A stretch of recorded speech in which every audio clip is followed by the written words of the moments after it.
Hi, I'm Jesse Lincoln with Michigan Natural Features Inventory, and I'm at Hartwick Pines State Park conducting ecological surveys.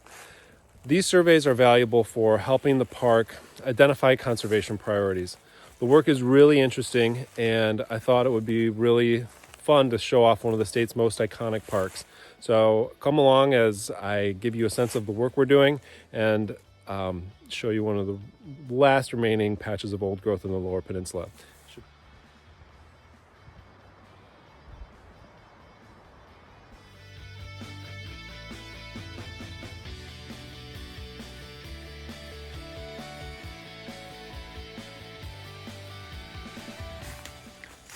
Some of the forests are these beautiful beech maple forests.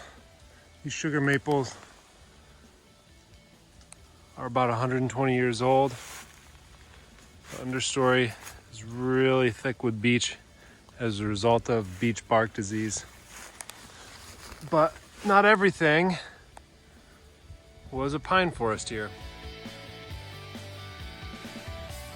Tragedies.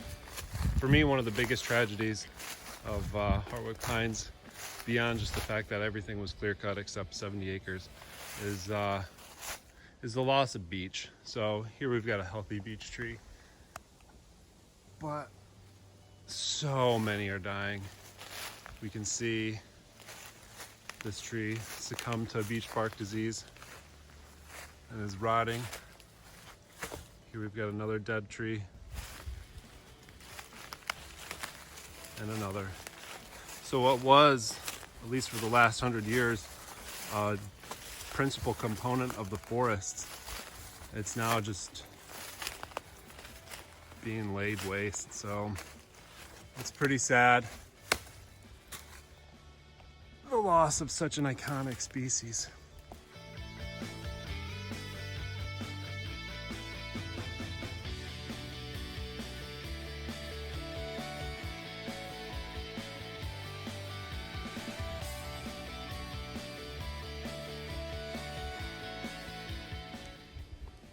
I just aged one of the oldest sugar maples I've ever aged in the Lower Peninsula. So I pulled this core using an increment bore from the biggest sugar maple I could find. And this wasn't even in the old growth patch, but I could tell there were some really old trees. And I found one that was about 32 inches diameter and brought out my big tree core and aged this guy to 186 years old. 186 years old, 32-inch diameter. Pretty impressive.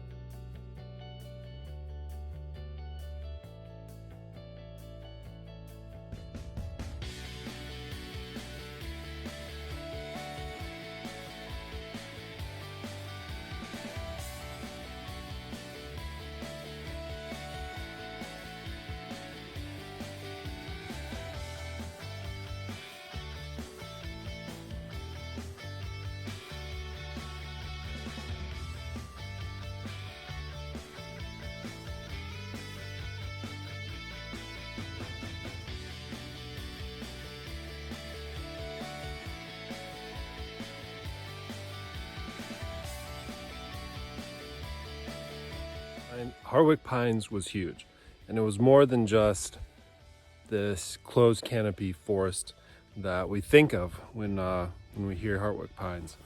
And there are clues to this all over the place.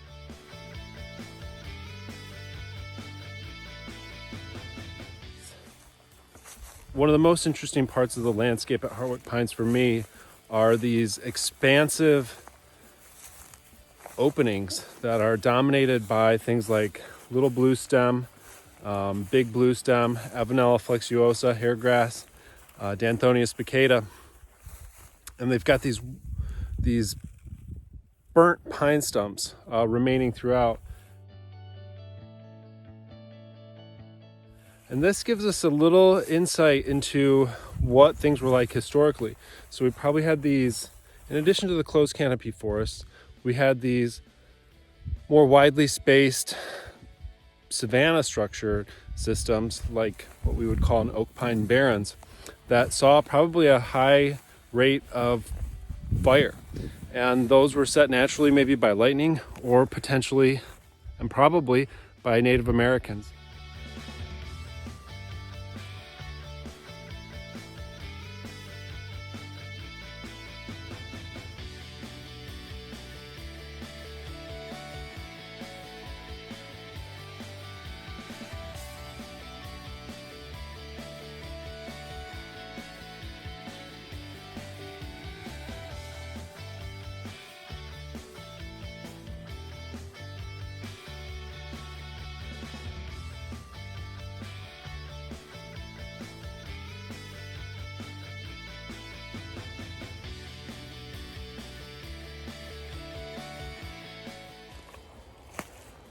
And I never get sick of walking in this place. It's pretty amazing. Look at this guy.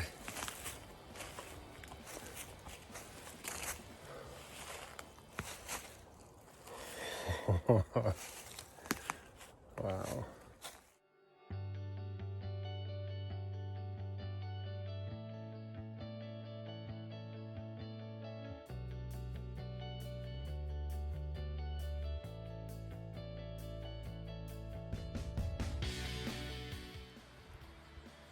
One of the important characteristics of old growth forests such as this is the accumulation of coarse woody debris. And it takes a long time for a tree to get this big and then to die, and then for rot to advance to these different stages. And this place has a lot of coarse woody debris.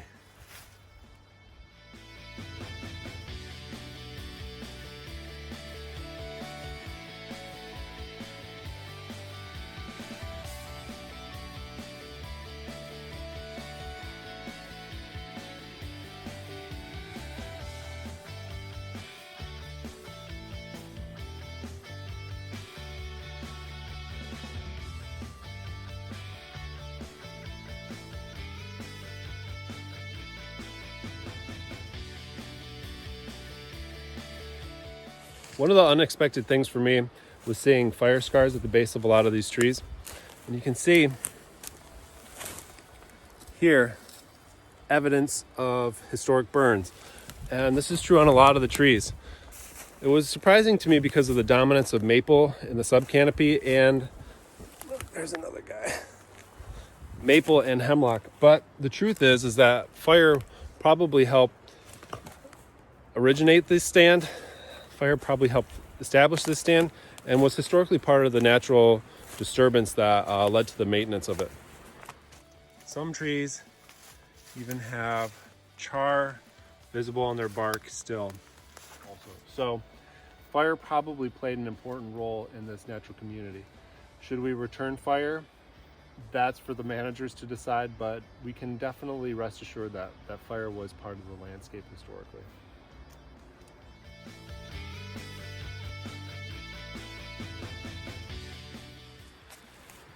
In the absence of prescribed fire, the forest has basically recruited a lot of beech and maple in the subcanopy. And we don't see as much pine regeneration. And a lot of the pines are actually starting to die and they're not being replaced. So one of the questions is, should fire return here? And that's a tough question, and it's really hard to answer.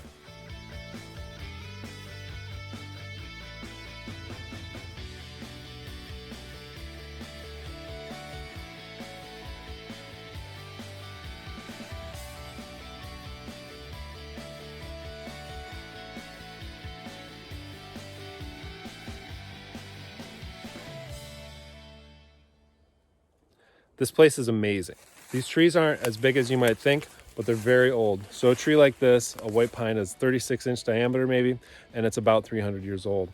And we really don't have anything like this anywhere else in the Lower Peninsula. So this is our best example of old growth white pine in the Lower Peninsula. It's amazing. And I never get sick of being here, and I never get sick of looking at these trees. And it's amazing that it was saved. So I really encourage you to check it out if you ever get the chance.